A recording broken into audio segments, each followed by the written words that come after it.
الإعلامي أحمد المسالمة. أخي أحمد، السلام عليكم. وعليكم السلام ورحمة الله وبركاته لكم ولكل الإخوة المشاهدين لقناة السوري. أخي، ما هي آخر التطورات الميدانية لديكم في درعا وريفها؟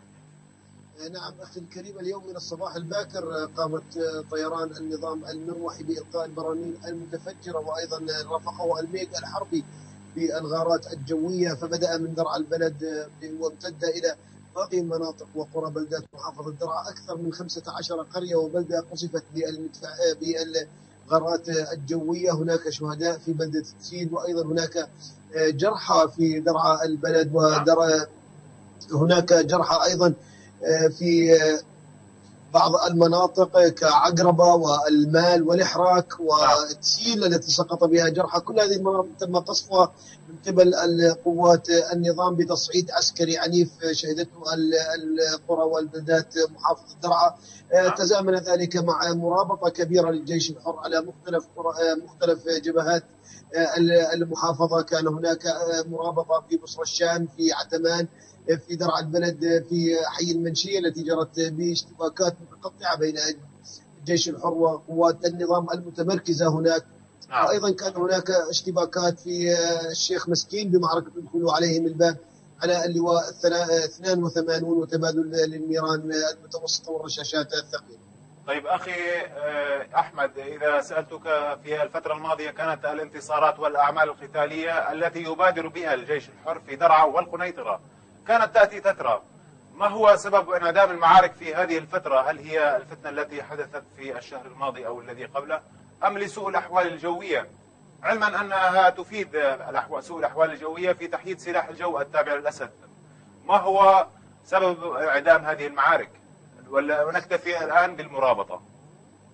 نعم أخي الكريم، الأوضاع التي جرت في المنطقة الغربية من درعا التي كانت بين فصيلين متنازعين لم تؤثر بأي شيء على سير المعارك.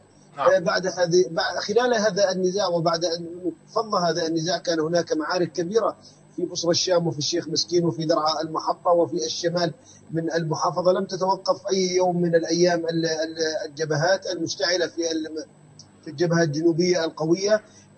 الظروف الجوية السائدة أدت إلى انخفاض كبير بمستوى المعارك. هذا من جهة. الجهة الثانية، الجيش عندما غير تكتيكه في بعض المناطق وانتهج تكتيك آخر، توقفت العمليات العسكرية. هناك ترتيبات أخرى للعمل العسكري سيطالعنا بها الجيش الحر. هناك ترتيبات لمعركة كبيرة ستكون بالأيام المقبلة إن شاء الله في المنطقة الجنوبية وفي الجبهة الجنوبية.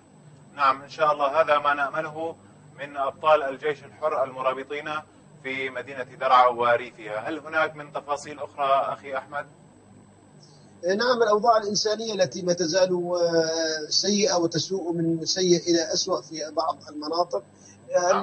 المناطق التي تشهد ازدحام للأهالي وتشهد ازدحام بأعداد النازحين والمهجرين من القرى والبلدات تتعرض للقصف. أوضاعهم الإنسانية بغاية السوء. هناك كميات كبيرة نزلت إلى الداخل لرفض هذه الأهالي ورفضهم بهذا الموسم البارد جدا. ارتفاع عالي جدا لأسعار المواد الغذائية والمحروقات، وعدم وجود وسائل التدفئة والمشافي الميدانية التي تنقصها الأدوية والمستلزمات الطبية، ومعاناة الأهالي من التنقل من مكان إلى مكان مع ارتفاع أسعار المحروقات. هذا ما يؤثر كثيرا على أخي الكريم أحمد، ألا بالنسبة للمشافي الميدانية ونقص الدواء في هذه المشافي، ألا يوجد تواصل مع الجهات الخاصة، مع مجلس محافظة درعا، مع أهل الخير إلى آخره، لزيادة هذه الكمية من الأدوية؟ علما أن الذي أعلمه أن الحدود مفتوحة بالنسبة بما يتعلق بالأدوية بين المناطق المحررة من درعا والأردن. ألا يكون هناك تواصل لزيادة هذه الكمية؟ نعم أخي الكريم، المواد الطبية والمستلزمات الطبية تأتي بشكل كبير وبأعداد تكفي، ولكن أعداد الجرحى الزائدة اليوم مثلا عندنا أكثر من 60 جريح. هذه الجراحة يستنزف المواد الطبية والمستلزمات الطبية في المشافي الميدانية. لذلك يتم دائما طلب المواد الطبية نتيجة التصعيد العسكري من قوات النظام. عندما يأتي إلى المشفى الميداني في اليوم الواحد أكثر من 30 جريح فان المشفى الميداني يستنزف من طاقته الانتاجيه ويستنزف المواد الطبيه والاسعافيه في هذا المشفى، فلذلك المشافي الميدانيه دائما ما تطلب المساعدات، تطلب الدعم الطبي لهذه المشافي، وخصوصا نريد بهذه المشافي الكهرباء، وايضا نريد الوقود بهذه المشافي، لان الجريح عندما ياتي يشعر بالبرد، والمريض عندما ياتي لا يستطيع ان يتدفأ في هذا الجو. نعم، شكرا جزيلا لك الناشط